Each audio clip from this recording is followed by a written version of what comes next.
Hello all, welcome to the series where we are discussing the articles of Constitution of India. In our previous video, we had discussed article number 38 and hence today we are going to discuss article number 39. If you remember from our earlier discussion, article 38, 39, all of these articles, they belong to part 4 of Constitution of India.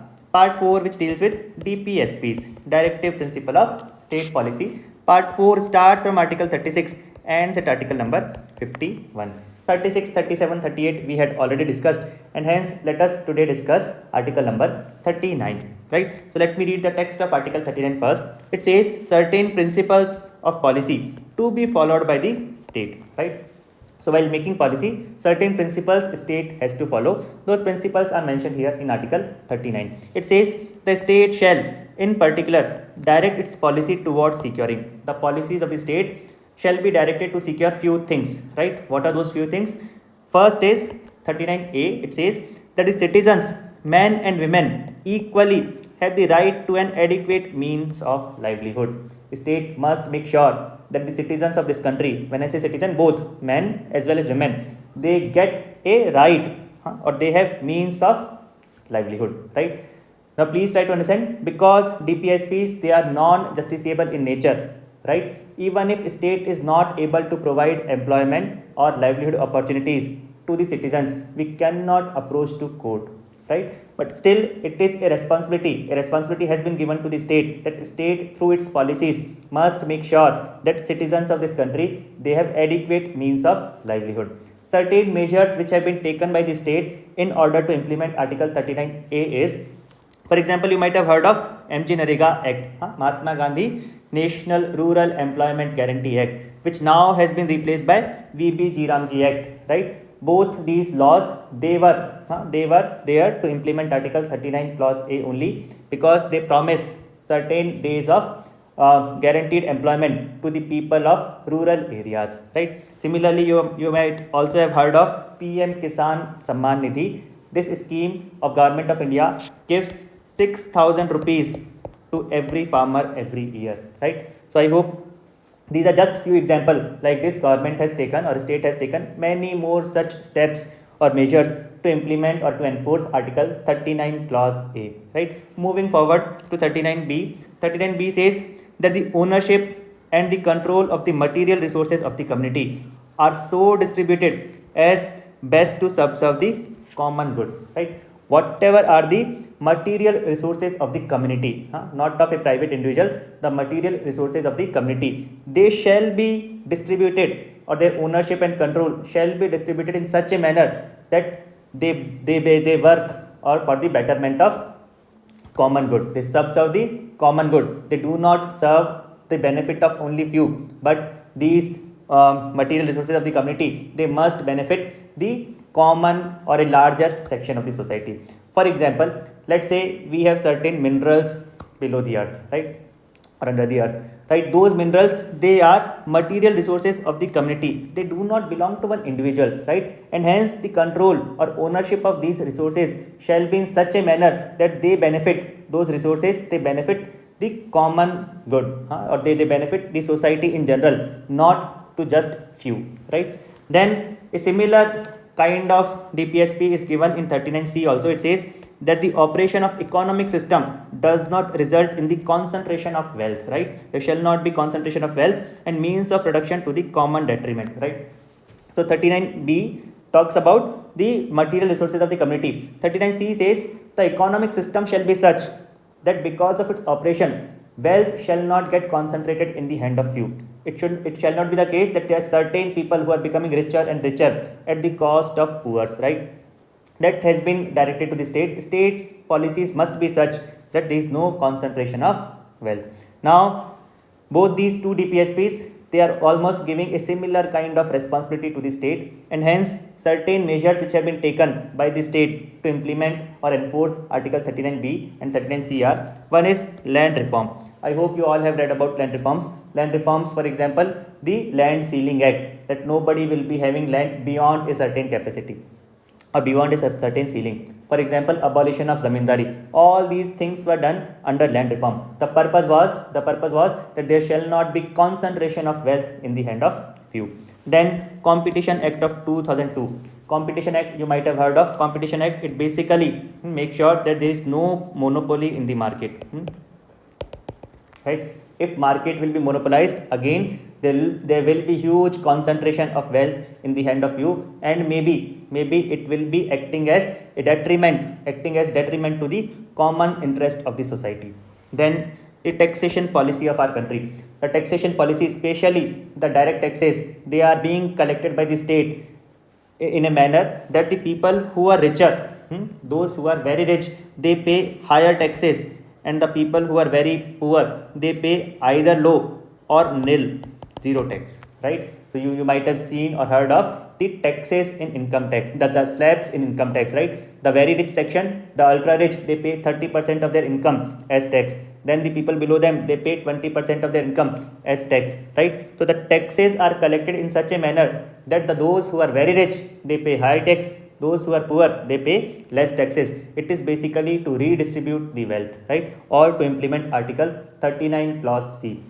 So I hope Article 39B and C are clear. Please remember, related to Article 39B and 39C, we have also discussed it already during the discussion of fundamental right. There is a fundamental right, that is Article 31C. Article 31C, it was added by 25th Amendment Act of 1971. It was not there in the original constitution. What does 31C says? If you remember, 31C says, if a law is passed by the legislature and that law is there to implement either 39B or 39C, then such a law, even if it violates Article 14 or Article 19, which are two fundamental rights, such a law, even if it violates two of the fundamental rights, such a law cannot be declared by judiciary as null and void. Or basically, they have given superiority to two of the DPSPs, 39B and 39C, over two of the fundamental rights, that is 14 and 19.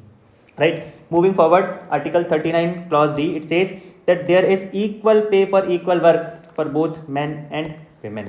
Right? Now try to understand, our society is such, because of many factors, the position of women is not same as position of men. Right? Women, they belong to vulnerable section of the society, and hence what happens is, many a times, even for the same work being done by men and women, right, the pay or wages of men is more than the wages of women. Article 39D asks the state to make such policies that for equal pay, doesn't matter whether that for equal work, doesn't matter whether that work has been done by a man or woman, the pay must be same. Right? In this regard, Parliament had already passed certain laws, that is Equal Remuneration Act of 1976. It asks all the employers that for the same work, you will be paying same wage or salary. Right?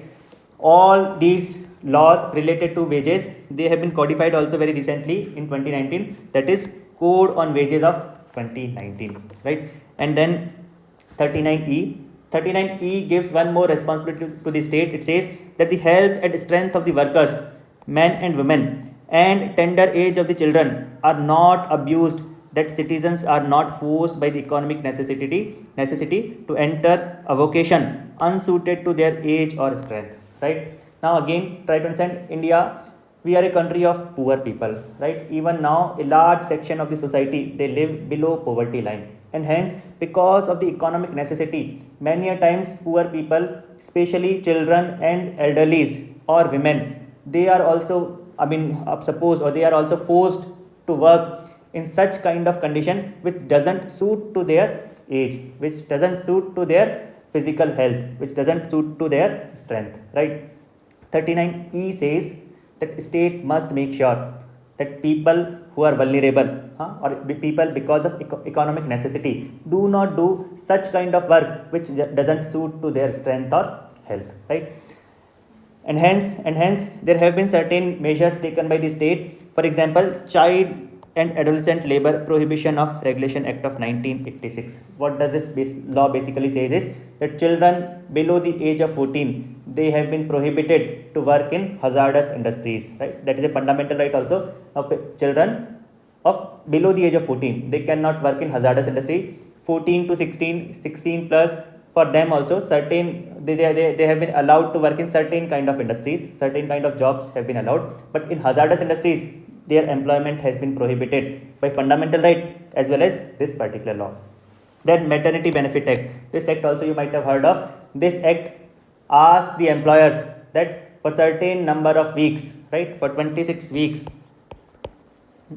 paid leave has to be given to the women employees if they are pregnant, right? So again, I hope purpose is clear. Purpose is to implement Article 39 Clause E. During maternity or during pregnancy, a woman shall not be forced to work, right? Or especially the work which doesn't or which might be detrimental to the health of that employee and her unborn child, right? Now the last clause under Article 39 is 39F. It says that children are given opportunities and facilities to develop in a healthy manner and in conditions of freedom and dignity, and the childhood and youth are protected against exploitation and against moral or material abandonment.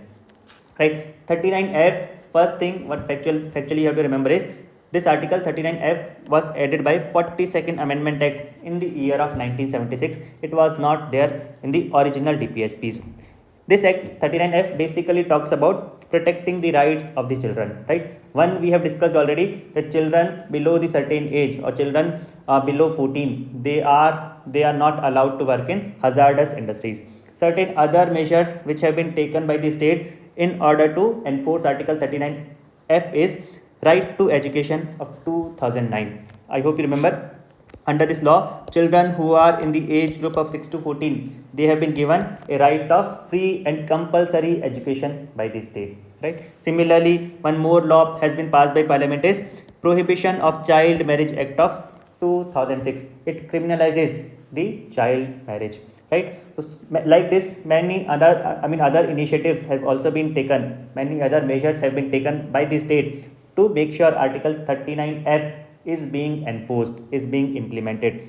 So I hope Article 39 is clear, because 39B, 39C primarily talks about that there shall not be concentration of wealth, and other articles of other subclauses of Article 39 also, they try to make India or state of India as a welfare state. 39 overall is categorized as a socialistic DPSP. So we had discussed DPSPs are also theoretically they have been discussed, they have been categorized into three categories, that is socialistic, Gandhian and liberal DPSPs. Article 39 is termed by many experts as a socialist DPSP. I hope the reason is also clear. So this was Article 39 for you, right? There, apart from these examples which we have discussed here, there have been many other laws, many other policies which also try to implement Article 39 only. We have discussed few here, right? So thank you so much for watching this video.